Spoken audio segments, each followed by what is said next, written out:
بسم اللہ الرحمن الرحیم۔ عن عائشہ رضی اللہ تعالی عنہا قالت، حضرت عائشہ رضی اللہ تعالی عنہا سے روایت ہے، فرماتی ہیں قال رسول اللہ صلی اللہ علیہ وسلم، کہ رسول اللہ صلی اللہ علیہ وسلم نے ارشاد فرمایا، 10 من الفطرۃ، 10 چیزیں فطرت میں سے ہیں۔ قص الشارب، نمبر 1 مونچھوں کا کاٹنا، وإعفاء اللحیۃ، نمبر 2 داڑھی بڑھانا، والسواک، نمبر 3 مسواک کرنا، واستنشاق الماء، نمبر 4 ناک میں پانی چڑھا کر اچھی طرح صاف کرنا، وقص الاظفار، نمبر 5 ناخن کاٹنا، وغسل البراجم، نمبر 6 انگلیوں کے جوڑ والے حصوں کا دھونا، ونتف الابط، نمبر 7 بغل کے بال اکھاڑنا، وحلق العانۃ، نمبر 8 ناک کے نیچے کے بال کاٹنا، وانتقاص الماء یعنی الاستنجاء، نمبر 9 اچھی طرح پانی کے ذریعے پاکی حاصل کرنا۔ قال الراوی، راوی کا بیان ہے، وَنَسِيتُ الْعَاشِرَةَ إِلَّا أَن تَكُونَ الْمَضْمَضَةُ، راوی کہتے ہیں کہ 10ویں چیز میں بھول گیا مگر یہ یاد پڑتا ہے کہ وہ کلی کرنا ہوگا، تو نمبر 10 کلی کرنا۔ رواہ مسلم، اس حدیث کو امام مسلم رحمۃ اللہ علیہ نے روایت کیا ہے۔ وفی روایت، اور ایک روایت میں الختان بدل اعفاء اللحیہ، اور ایک روایت میں داڑھی بڑھانے کی جگہ پر ختان، ختنہ کرنے کا تذکرہ ہے۔ آج کے درس حدیث میں اہم باتیں بتلائی گئی ہیں۔ چیپٹر وائز تو مسواک کو ذکر کرنا ہے، کئی باتیں بتلائی گئی۔ ان سب باتوں کے بارے میں کہا گیا ہے کہ 10 باتیں خصال فطرت میں سے ہے، تو 10 باتوں میں سے 9 باتیں تو ایک ساتھ حدیث میں ذکر کی گئیں، 10ویں چیز راوی کو یاد نہیں تھی، تو وہ کہتے ہیں کہ 10ویں چیز کلی کرنا ہے۔ اور ایک روایت میں داڑھی بڑھانے کی جگہ ختنہ کرنے کا ذکر آیا۔ اگر ہم وہ 10 اور ختنہ کرنے والی بات کو بھی لے لیں تو 11 ہو جاتے ہیں۔ ایک اور روایت میں سر کے بالوں میں مانگ نکالنے کا ذکر آیا، تو کل 12 چیزوں کا تذکرہ ہو گیا، جس کے بارے میں کہا گیا ہے کہ یہ فطرت میں سے ہے۔ اب فطرت میں سے ہے کا کیا مطلب ہے؟ نمبر 1 مطلب، اللہ نے ہر انسان کی فطرت میں یہ چیز رکھی ہے کہ وہ صفائی ستھرائی کا لحاظ رکھے، تو ہر انسان کی فطرت میں یہ ساری باتیں ہیں۔ ہر انسان کی فطرت میں یہ الگ بات ہے کہ اگر کسی کو صحیح تعلیم تربیت نہیں ملی، آداب سکھانے کا ماحول نہیں ملا، تو وہ اس چیز کو بھول بیٹھتا ہے، کچھ کمی کوتاہی کر گزرتا ہے، ورنہ ہر انسان کو عام طور سے پرورش ملتی ہے، اور ہر انسان ہونے کے ناطے فطری اعتبار سے یہ کام کرتا ہے۔ ایک مطلب اس کا یہ ہے فطرت میں سے ہے۔ دوسرا مطلب فطرت میں سے ہے کا یہ نبیوں کا طریقہ ہے، تمام انبیاء کرام نے ان باتوں کو اختیار کیا ہے، تو فطرت کا مطلب ہے تمام انبیاء کرام کا طریقہ۔ یہ دونوں مطلب علماء کرام نے حدیث کی تشریح میں لکھے ہیں۔ 10 باتیں بتلائی گئی۔ پہلی چیز مونچھ کا کاٹنا۔ مونچھ کاٹنا یہ سنت ہے۔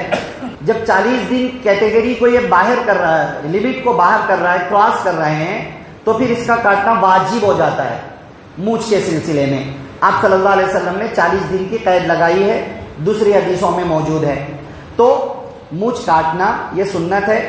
ہر 2-4 دن، ہر 8 دن، جتنا ہو سکے بار بار مونچھ کاٹنے کا اہتمام کرے، یہ سنت کی کیٹیگری میں ہے۔ اور اگر 40 دن بھی کراس کر جائے تو پھر مونچھ کا کاٹنا واجب ہو جائے گا، اور اس کے بعد گناہگار بھی ہوگا بندہ نہیں کاٹنے پر۔ بات سمجھ رہے نا مونچھ کے سلسلے میں؟ اچھا، مونچھ کاٹنا، مونچھ کاٹنے میں خالی چھوٹے چھوٹے کر لے رہے، مونچھ کھینچی سے کاٹ لے رہے، اس کو بعض علماء نے بہتر لکھا ہے۔ لیکن مونچھ کاٹنے کے سلسلے میں بعض حدیثوں میں اخفاء کا لفظ بھی ہے۔ اخفاء کا مطلب ہوتا ہے اچھی طرح کاٹنا۔ اب اچھی طرح کاٹنا کیا مطلب؟ چنانچہ بعض صحابہ سے منقول ہے کہ وہ جب اپنے مونچھ کاٹتے تھے تو اتنا کاٹتے تھے کہ پورا چمڑا نظر آتا تھا، تو اب کوئی بندہ قینچی لے کر کاٹے، تو قینچی لے کر کاٹے تو قصن کے عربک ورڈ کے میننگ ہوتے ہیں کاٹنا، تو قینچی سے کاٹنا بھی پایا گیا۔ پھر چمڑے تک کاٹے تو عربک زبان کے وہ لفظ پر بھی عمل ہو جائے گا، اچھی طرح کاٹنا، چمڑا نظر آنے تک۔ بہرحال اس میں گنجائش ہے، اس میں کوئی وہ نہیں ہے مسئلہ۔ بعض علماء کرام نے پورا چمڑا نظر آنے تک کاٹنا اس کو مستحب قرار دیا ہے، بعد میں فرمایا ہے کہ بس اتنا کاٹو کہ ہونٹوں کا لال والا حصہ نظر آ جائے، چھوٹے کر لو بس قینچی کے ذریعے سے، پورا اندر تک مت کاٹو۔ دونوں کی پرمیشن ہے، اس میں کوئی شدت اور سختی نہیں ہے۔ دوسری چیز داڑھی بڑھانا، داڑھی بڑھانا واجب ہے، آدمی کتنی بھی بڑھا لے اس میں کوئی مسئلہ نہیں ہے، لیکن ایک مٹھی تک کم سے کم رکھنا واجب ہے۔ ایک مٹھی کے بعد کتنی بڑھانا چاہتے بڑھا لو، لیکن ایک مٹھی کے اندر تک کر رہے، ایک مٹھی کے اندر کاٹ رہے داڑھی، ایک مٹھی تک ہو گئی، اس کے بعد اور کاٹتے چلے جا رہے، ایک مٹھی کے اندر ہو جا رہی، تو یہ گناہ ہے۔ بعض لوگ سمجھتے دور سے 40 قدم دور سے نظر آئی تو بھی چل جاتا، نہیں چلتا، داڑھی پوری ایک مٹھی تک رکھنا ہے۔ پورے چکنے ہو جانا چاہتے بعض لوگ، وہ سب غلط چیزیں ہیں، وہ گناہ ہیں۔ ایک مٹھی کے بعد کاٹنے کی پرمیشن ہے، اس سے پہلے کاٹنے کی پرمیشن نہیں ہے۔ تو داڑھی بڑھانا یہ واجب حکم ہے۔ مسواک کرنا یہ سنت ہے، چیپٹر وائز اسی کو بتلانا مقصود ہے۔ ناک میں پانی چڑھانا پھر صاف کرنا، پانی ناک کے اندر چڑھا کے ناک کو انگلی الٹے ہاتھ کی چھوٹی انگلی سے صاف کرنا اچھی طرح، یہ بھی سنت ہے۔ اور اگر ناپاکی کا غسل کر رہے ہیں تو پھر واجب ہو جائے گا۔ اور اس کے بعد ناخن کاٹنا، اس کا بھی وہی ہے جو مونچھ کا حکم ہے کہ ہر 2-4 دن 8 دن کے اندر سنت ہے۔ اگر لیٹ ہوتا گیا لیٹ کرنا مکروہ ہے 40 دن تک، 40 دن کی بھی لمٹ کو کراس کر رہے ہیں تو گناہ ہے، اور اس کے بعد کاٹنا تو واجب ہے۔ پورے ناخنا، بعض لوگ پورے کاٹ لے کے ایک رکھ لیتے، فونا کھولنے کام آتا، سم نکالنے کام آتا، یہ کرنے کام آتا، وہ ایک انگلی کا گناہ ہوتا۔ پھر بات سمجھ رہے نا؟ تو اسی طرح براجین کا دھونا، براجین بولے تو یہ جو انگلیاں ہیں نہیں، اپنے انگلیاں رہتے، انگلیوں کے جہاں پر انگلیاں فولڈ ہوتے تو اوپر جوڑ کا حصہ رہتا انگلیوں کا، پشت پہ اس میں میل جمع ہونے کے زیادہ امکانات رہتے۔ اسی طرح اس کے نیچے کا حصہ جہاں پر لکیریں بنی ہوئی رہتی، ایک ایک گرا، تو اس کو بولتے اصل براجین۔ اسی طرح کونیاں ہیں، کونیوں کے جوڑ والا حصہ، یہ جگہوں پہ نارملی میل جمع ہونے کے چانسز ہوتے ہیں، تو کہا وہ بھی فطرت ہے، وہ بھی نبیوں کا طریقہ ہے، اس کو دھونا بھی، تو یہ صفائی ستھرائی کے قبیل سے ہے، یہ بھی سنت ہے۔ اور اگر ناپاکی ہے اور زیادہ چمڑا ہے کسی کو، اتنا زیادہ چمڑا ہے کہ اس میں پانی نہیں پہنچنے کا ڈر ہے، تو پھر اس کو اچھی طرح صاف کرنا واجب ہو جائے گا، ٹھیک ہے نا، حالات کے اعتبار سے۔ بغل کے بال اکھاڑنے کا ذکر ہے یہاں، بلکہ جتنی حدیثیں ہیں صحیح حدیثیں، تقریباً تمام حدیثوں میں بغل کے بال اکھاڑنے کا ذکر ہے۔ اکھاڑنا طریقہ ہوتا ہے بالوں کو اکھاڑنے کا، جو لوگ اس کے ماہر ہیں وہی وہ کر سکتے ہیں، تو الفاظ حدیث کے اکھاڑنے کے ہیں، لیکن سارے علماء کرام نے سب کا اس پر اتفاق ہے کہ بال اکھاڑے یا لوہے وغیرہ سے بال کاٹے، بلیڈ وغیرہ سے، مگر بغل کے بالوں کو صاف کرنا، اس کا بھی وہی حکم ہے جو مونچھ کا ہے۔ ہر 2-4 دن 8 دن کے اندر صفائی کرتے رہنا سنت ہے، لیٹ کرنا، اس کو مؤخر کرنا 40 دن کے اندر پہنچنے تک مکروہ ہے۔ وہ لمٹ کراس کر رہے ہیں تو پھر اتنی لمٹ کراس کرنا گناہ ہے، پھر تو واجب ہو جائے گا۔ ناف کے نیچے کے بال کاٹنا، ناف کے نیچے کے بال کا مقصد ہے شرمگاہ کے اطراف کے بال کاٹنا، بالکل بومبی کے نیچے سے نہیں، بالکل بومبی کے نیچے سے نہیں، وہاں سے بھی آتے بال، لیکن مقصد ہے شرمگاہ کے اطراف، لیکن اس کو کھلا کھلا بولنا پڑتا شرمگاہ کے اطراف، تو ادب کا لحاظ یہ رکھا گیا ناف کے نیچے بومبی کے اطراف کے بال، یہ اردو زبان میں ہم اس کی تشریح کرتے، ورنہ عربی زبان کا جو یہاں لفظ ہے اس کا مطلب ہے شرمگاہ کے اطراف جو بال ہوتے ہیں ان بالوں کا کاٹنا۔ تو بہرحال اگر کوئی ناف کے نیچے سے صاف کر لے، پورا اچھی طرح صفائی کر لے، ٹھیک ہے، بہت اچھی بات ہے۔